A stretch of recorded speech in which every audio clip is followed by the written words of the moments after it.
For generations, households treated nighttime air as a tool, not a threat. Long before central heating, sealed windows, and programmable thermostats, older adults followed a simple overnight window rule that balanced warmth, health, and structural preservation. It wasn't superstition, and it wasn't comfort-driven sentimentality. It was a measured practice shaped by cold climates, illness outbreaks, fuel scarcity, and first-hand experience living in poorly insulated buildings. Modern homes often break this rule entirely, and in doing so, they recreate problems earlier generations already solved. The rule was never about leaving windows wide open all night.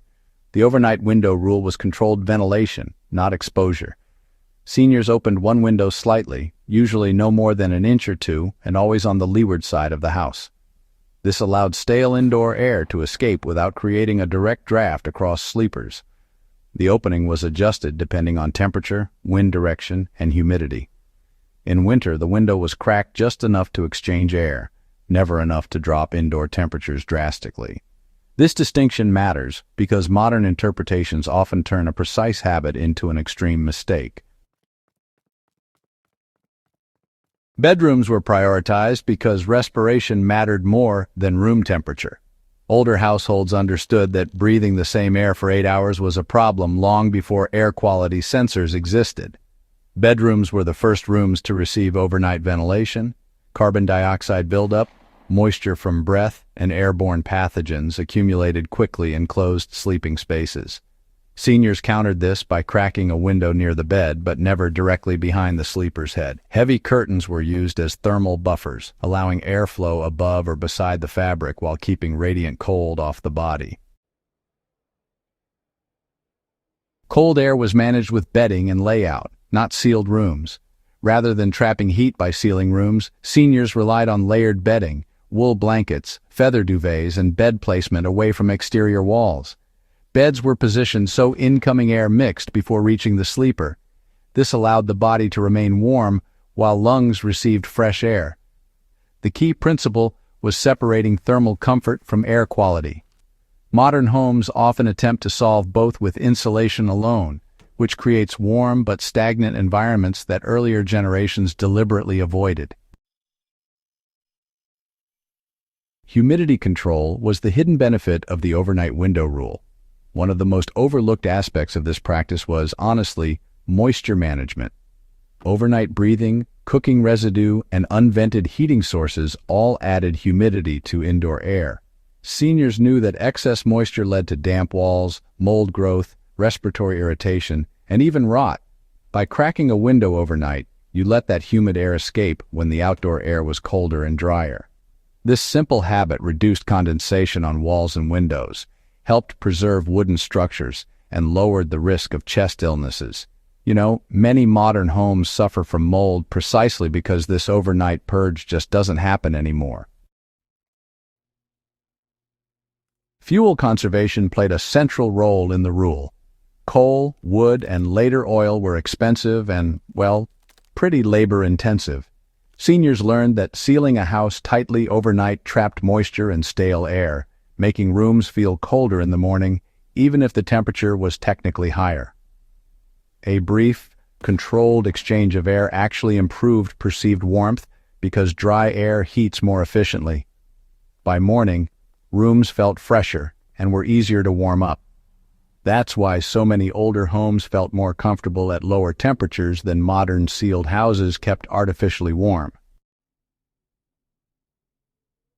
Illness prevention shaped how and when windows were opened. During tuberculosis outbreaks, influenza waves, and all those post-war respiratory illnesses, fresh air was honestly considered essential medicine. Nighttime ventilation was believed to reduce transmission within households. Seniors avoided opening windows during heavy rain or fog, knowing that damp air just made coughs worse. Instead, they waited for dry, cold nights when air quality was at its best. This wasn't just old wives' tales, it was observation, repeated across decades. These days, sealed homes allow airborne particles to linger far longer than earlier environments ever did. These days, most modern homes just ignore things like airflow direction and the timing of ventilation. Back in the day, folks had this overnight window rule, which really depended on timing. See, windows were cracked open after the indoor heat had settled and then closed shortly after folks woke up, trapping that warmed, refreshed air inside. Seniors especially paid close attention to which way the wind was blowing, how dry it was outside, and the temperature drop after sunset. But now, homes either stay sealed up all night or they rely on mechanical ventilation that, honestly, just doesn't match this kind of natural air exchange. So, people end up waking with dry throats, headaches, and stale air, even though technically their rooms are warm.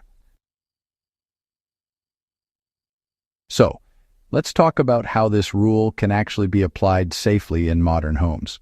The principle still works, if it's applied intelligently. Just cracking a single bedroom window slightly, especially on the side of the house that's away from the prevailing wind, can really recreate the original effect. Now, heavy curtains or blinds, they can block out that radiant cold while still allowing airflow above. Bedrooms ought to be ventilated, and it's best if the doors remain partially open just to prevent any pressure buildup. In humid climates, even just a bit of nighttime ventilation can reduce indoor moisture significantly. Remember, the goal here isn't cooling the room, it's about refreshing the air without disturbing the thermal balance. You might wonder why this rule stayed so consistent across generations. Well, this wasn't just some regional habit or a cultural quirk. Variations of the overnight window rule actually showed up across Europe, North America, and even parts of Asia, because the underlying problems were, honestly, universal. Stale air, moisture buildup, illness, and fuel scarcity all forced folks to come up with practical solutions. Seniors didn't sit around debating this rule. They just followed it, because it worked. The fact that modern homes now struggle with mold, poor sleep air quality, and respiratory irritation, well, it kind of suggests that abandoning it was not exactly progress. So, what does this teach modern survivalists and historians? The overnight window rule shows us how earlier generations balanced health, efficiency, and the structure of their homes without relying on technology. It's a reminder that comfort isn't always the same as well-being, and sealing ourselves off from natural processes can actually create new vulnerabilities. For preppers, this rule offers a low-energy way to improve air quality when, say, power, fuel, or systems fail. And for historians, it stands as a clear example of applied domestic knowledge that really deserves preservation, not dismissal. If you found value in this deep dive into forgotten household practices, go ahead and subscribe to Warfield Prepper Chronicles for more historically grounded survival knowledge, and share this with others who still respect lessons learned the hard way.